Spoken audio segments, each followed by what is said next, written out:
Well, another prop focuses on what position players will be drafted. So, for example, LSU's Cameron Thomas has a projected draft position of 22.5. You can choose the over or the under. So, what's your favorite draft position prop bet on the board, Jules? Yeah, I wrote a bunch of these up in my NBA Best Bets article that you can find on the DraftKings playbook. Unfortunately, it seems like we have already moved the Sharif Cooper line. Wrote him up at 20.5 over -140. That would be my favorite. He moved to over 22.5 at -135 because my articles just move lines like that, apparently. But that's cool. We still like him at over 22.5 if you're late to the party. I had Jeff Goodman on the Unreasonable Odds podcast yesterday. You can find that on Twitter. You can find it in the article. He's in complete agreement with me there that Cooper is, he's a good playmaker. He's a good little shifty point guard, but he has trouble shooting the ball. He's extremely undersized, and he's awful on the defensive end. That's a late first round, early second round pick, a backup point guard in the NBA. Nobody's going to be taking him top 20, 21, 22, so I still think that's safe. And then Sengun, the guy that we just talked about, is potentially top 10. Rather than bet him top 10, I just love taking the under 12.5 on him because I really feel like 12 to the Spurs is his floor in this draft. I think 11 to the Hornets is a serious possibility. So just going to the under 12.5 rather than reaching on the top 10 is the way to go. So those are my two favorite draft position props in this draft. All right, Nick, what's your favorite draft position prop bet on the board? Yeah, I like both Sengun and Cooper. I mean, some people have said Cooper is a worse defender than Trae Young even coming into the NBA. So I think that does bode well as far as him slipping maybe to the end of round one or into round two.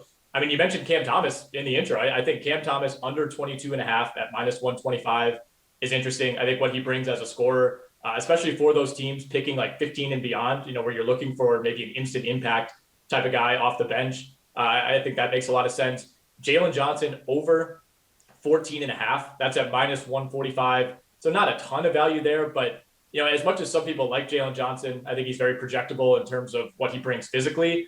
There's a ton of question marks, and guys like that do tend to slide. I think he hears his name probably in the late teens at the earliest. I'll throw out Jeremiah Robinson-Earl from Villanova. His number is 39.5. I think he goes under that. That's at -110. And then one guy at plus money, Ziaire Williams at Stanford, under 18.5. That's at +110. This one could clearly go either way, as that number implies. But for a guy who was pretty up and down and honestly mostly down during his freshman year at Stanford, there's a lot of people that are still optimistic about Ziaire Williams. Big time recruit coming out of high school, a guy who it wouldn't have been out of place for him to be projected 5th or 6th overall coming into the college season. He hurt his stock a little bit, but I think there's still a lot of people who believe in Ziaire Williams. Kenny, what's your take on this?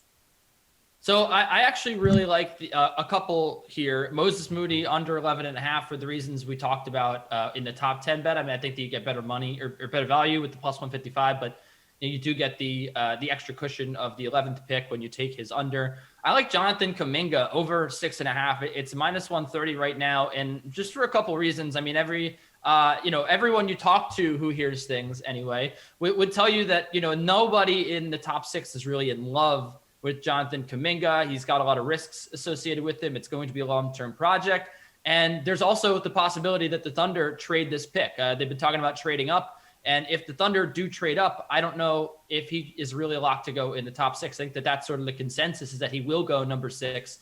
You do have to factor in the trades could happen, and we'll get to it with the exacta, the top 3 order. So if a trade does happen, I think that makes it very unlikely that he goes 6, and he might not even go 6 anyway because of the risks attached to him. I like the over on that. I think it's just it's much too low.